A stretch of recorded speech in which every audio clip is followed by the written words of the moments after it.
হোলি হে। দাঁড়াও ভাই, দাঁড়াও দাঁড়াও দাঁড়াও, তুমি আমাকে মাখিও না। জানো তো আমি বিধবা, এইসব মাখতে নেই আমার।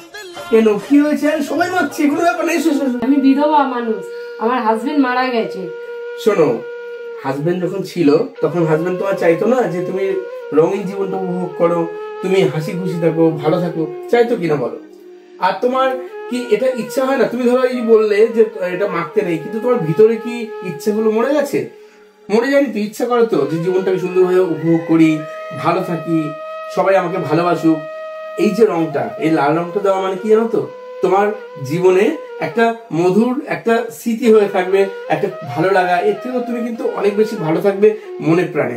এটা অন্যরা কে কি বললো, সমাজ কি বললো, এখন এসব কেউ মানে না, জানো তো? এখন কি করে বাঁচবে, বাঁচার মতো বাঁচবে, তার জন্য তোমাকে হাসি খুশি থাকতে হবে। এই সাদা কাপড় পরে সম্পূর্ণভাবে নিরামিষ খেয়ে বা একাদশী এইসব যে পালনগুলো করছো, করে তোমার জীবনে তোমার ভিতরের যে ইচ্ছেগুলো, সেই ইচ্ছেগুলোকে তুমি গলা টিপে মেরে ফেলছো।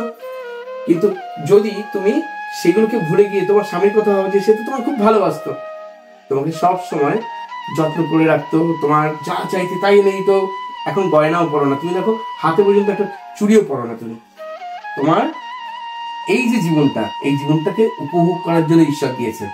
তো এগুলো সব ভুলে যাও, কে কি বললো ভুলে যাও, নিজে নিজের মতো করে বাঁচো। কি রং মাখবে তো এবারে? হ্যাঁ ভাই, এবার তুমি ঠিকই বলেছো। আমিও একটু তোমাদের মতন আনন্দ করি, মনের আনন্দে একটু হোলি খেলি। আমারও ভালো লাগে। হাজবেন্ড চলে গেছে বলে আমার মাখতে ইচ্ছা করে না, কিন্তু হাজবেন্ড বেঁচে থাকলে আমি মাখতাম। তুমি যখন বলছো তুমি মাখাও, আমি গাল কেটে দিচ্ছি। এই তো হোলি হে, হোলি হে, হোলি হে।